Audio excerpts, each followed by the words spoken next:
श्री स्वामी समर्थ मंडळी. तर आज हे मी 3 ब्लाऊज मी केलेले आहेत, जे की दुपारपर्यंत आज झाले होते. सकाळी लवकर बसले होते म्हणून. तर हे सिंपल ब्लाऊज आहे, म्हणजे बिना अस्तरचं आहे. तर आणि कटोरीचं ब्लाऊज आहे. तर इथं याला मला हात शिलाई वगैरे करायची आहे.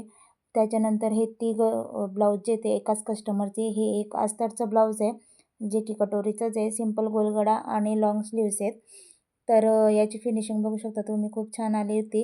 त्याच्यानंतर हे तिसरं ब्लाऊज, हे पण कटोरीचंच आहे आणि पुढे अशा प्रकारे मी पट्टी लावलेली आहे आणि याच्या स्लीव्ज ज्या आहेत त्या छोट्याच आहेत आणि मागचा गडा जो आहे तो डिझाईनचा होता, त्रिकोण गडा होता आणि लेस मी पानगड्याच्या आकारात लेस इथं लावलेली आहे आणि या ब्लाऊजची पण फिनिशिंग बघू शकता किती छान आलेली आहे. तर त्याच्यानंतर मी अजून एक ब्लाऊज कट केलं. तर हे पण मला शिवायचं आहे. तर बघू, जर झालं तर ठीक, नाही तर मग मी उद्याच करणार आहे. तर इथंही असा पसारा पडलेला आहे.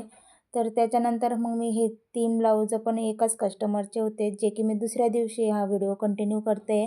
तर याला मी काच वगैरे बाहेरून करून आणलेले होते. तर याला साधे ब्लाऊज असल्यामुळे हातशिलाई वगैरे करते. तर इथं मग हातशिलाई वगैरे कंप्लीट झालेली होती आणि बटन पण लावून झालेले होते. तर हे 4 टक्स ब्लाऊज आहे, जे की एका आजीचं आहे आणि त्यांच्याकडे लग्न होतं म्हणून अर्जंटमध्ये त्यांनी दिले. तर मग मी एकाच दिवसात हे तिघं पण ब्लाऊज त्यांचे जे ते करून दिलेले आहेत. मागचा गळा खूप छोटा होता आणि पुढचा पण थोडा छोटाच होता आणि 4 टक्स ब्लाऊज आहे. याची पण फिनिशिंग वगैरे खूप छान आलेली होती आणि हात शिलाई केलं तर मग अजून छान दिसते.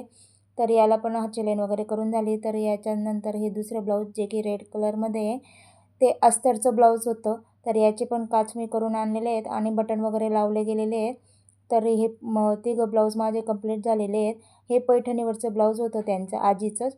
तर हे पण झालेलं आहे आणि व्हिडिओ आवडल्यास लाईक, शेअर आणि चॅनलला सबस्क्राईब करायला विसरू नका. तर भेटू पुढच्या व्हिडिओमध्ये. बाय.